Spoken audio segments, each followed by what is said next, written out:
balance of my time with. Thanks. Thank you. Mr. Barton. Thank you, Mr. Chairman. I want to put slide number 2 back up. Right there. Now, it's unfortunately that blue highlighted thing is hard to read, so I'm going to read it again. This is the part of the sign-up that is hidden. The applicant does not see this, but it is in the source code.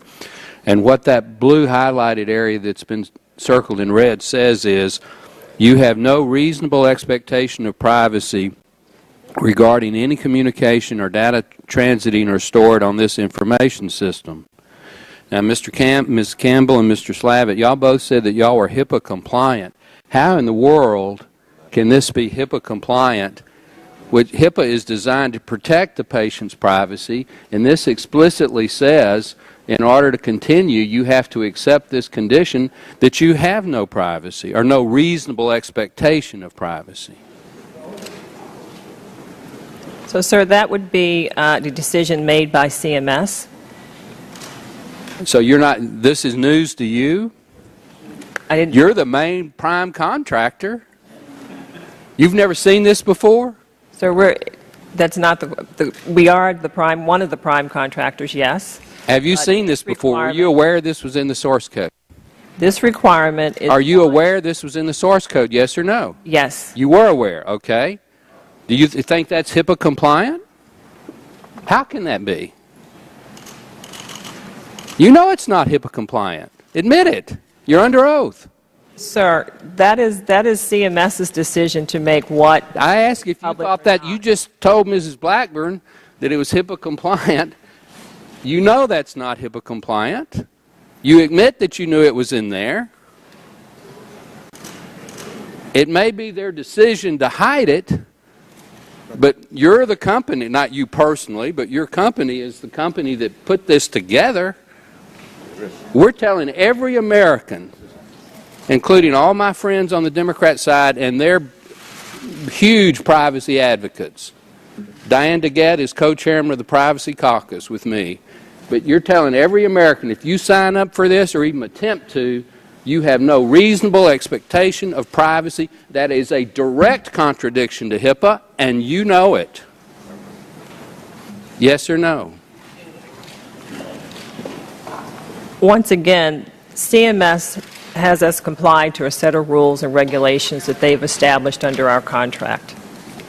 And that is a CMS call. That is not a contractor call. To break the law. You're now saying that CMS made a decision to break the law. Do you agree with that decision? Sir, I cannot I cannot speculate on CMS. All right, well, let me ask Mr. Slaavitt. This is the first time I'm seeing them becoming familiar with that source code. Okay, so you weren't aware of it? I was not aware of it. Okay. Well, let me go back to Ms. Campbell. She's at least admitted she knew about it. Who made this decision to hide this or to put it in the source code in the first place? I can't give you that answer. I don't. All right. Who do you report to? I don't know the answer to that question. Was it some junior underling at CMS? Was it the director of CMS? Was it? I mean, who generally made decisions at the policy level that your company interfaced with? Give me that person's name. There are many decisions made under this program over this last two and a half years. So is this another example of where things just go into a cloud?